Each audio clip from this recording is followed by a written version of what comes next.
Have you ever catch yourself imagining the worst possible outcome, even when nothing is actually wrong in the moment? You know, those what if everything goes wrong? Thoughts that just won't stop. You think about situations that have almost no chance of happening, and yet they occupy your mind. Why does this happen? Is it something abnormal, or is it actually part of how the human mind works? In this video, we're going to explore exactly that. Why does our mind create the worst case scenarios? And more importantly, how can we stop these thoughts from controlling our lives? Let's start with a quick reminder of something we talked about in the last episode.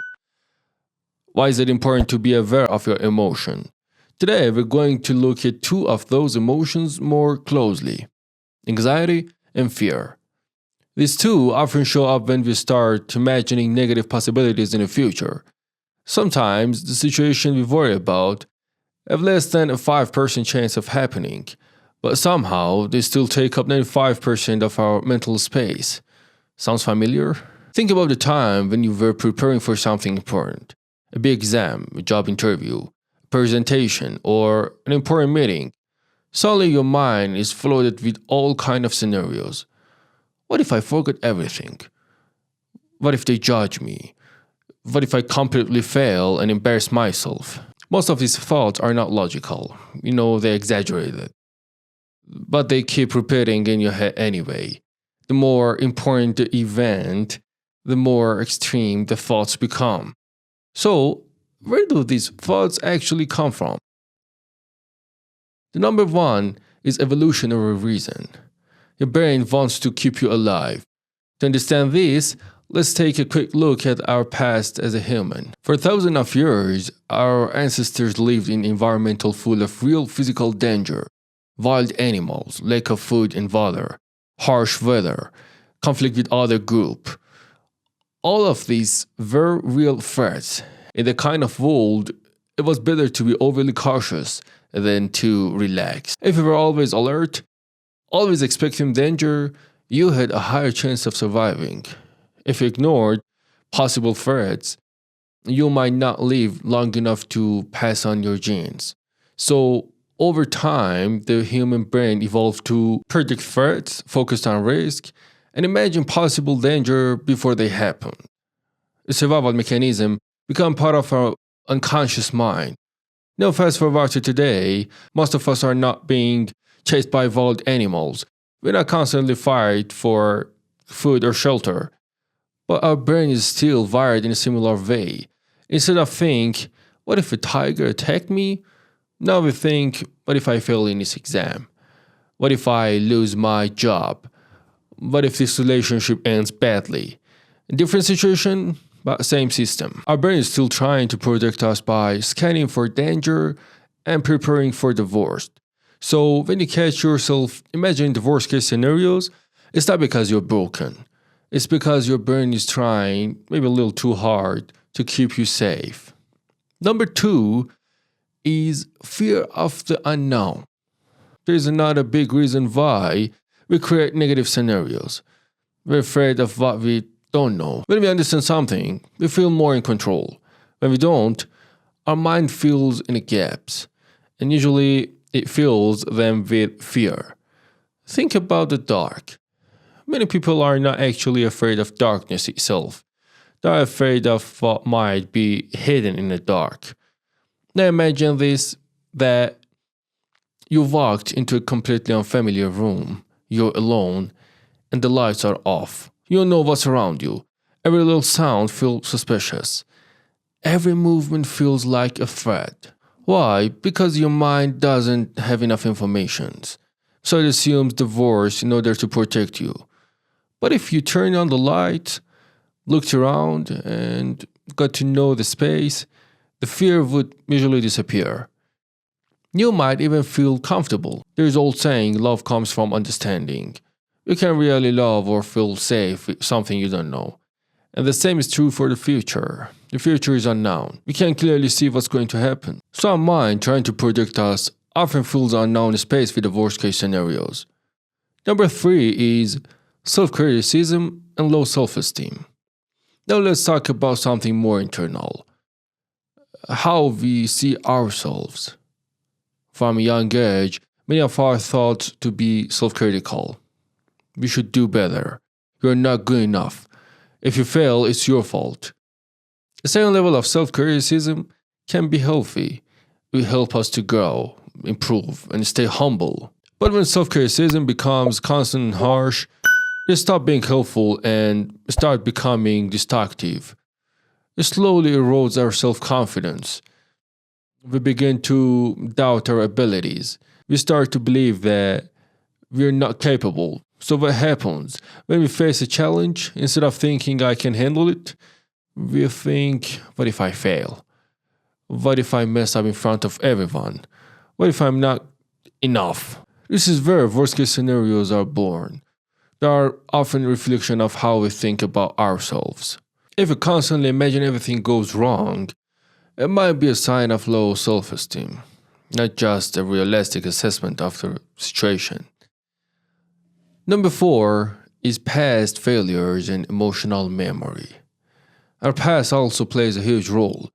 When we fail at something, especially in a painful way, the experience leaves an emotional mark.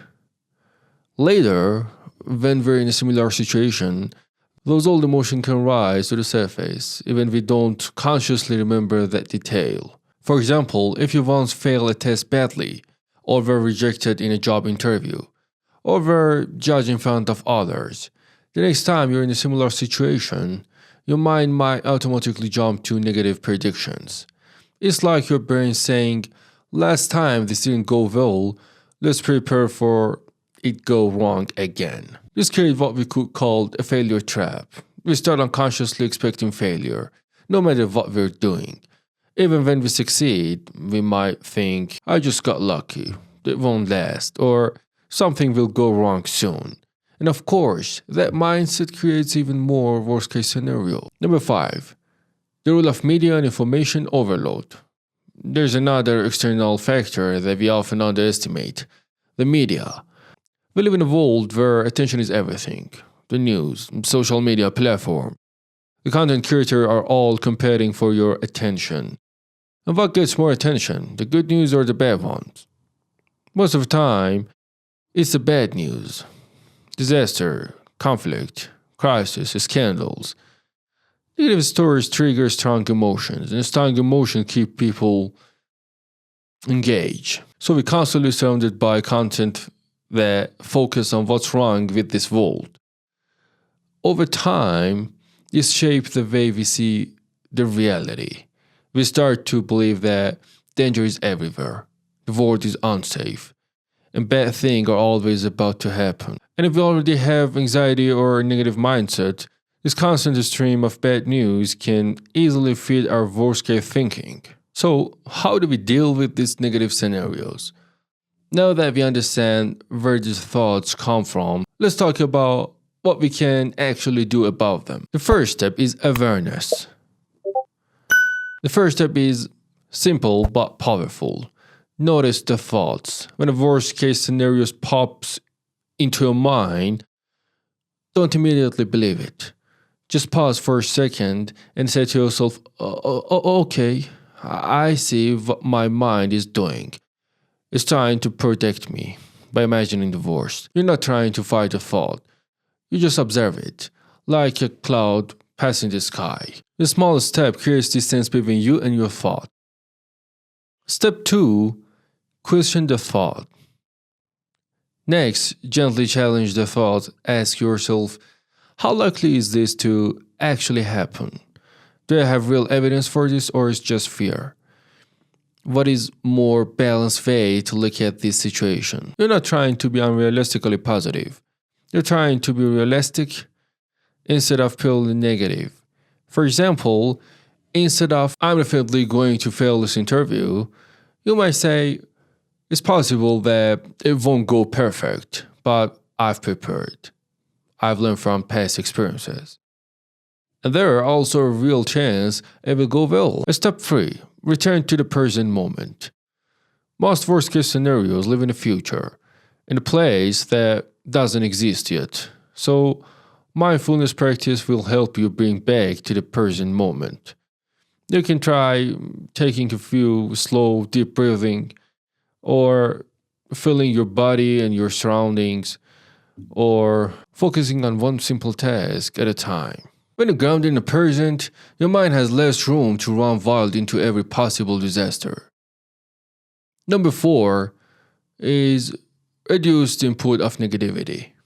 If your environment constantly feeds your fear, your mind will naturally create more fearful scenarios. Pay attention to how much news you consume, how often your school thought negative content, and who you spend your time with. You don't have to completely disconnect it from the world, but you can create healthier boundaries with information and people. Step 5. Work on self-compassion. Finally, and most importantly, learn to be kinder to yourself. Instead of only asking what could go wrong, also ask what if things go right? What if I'm more capable than I think? What if I actually succeed? Treat yourself the way you would treat to a close friend, with understanding, patience, and encouragement. When your relationship with yourself becomes healthier, your inner dialogue changes. And as your inner dialogue changes, your worst case scenarios lose their power. And at the end, if you found this video helpful, join me on this journey. We can understand our minds more clearly, break free from the cycle of negative thinking, and create a future that feels more calm, more confident. Thank you.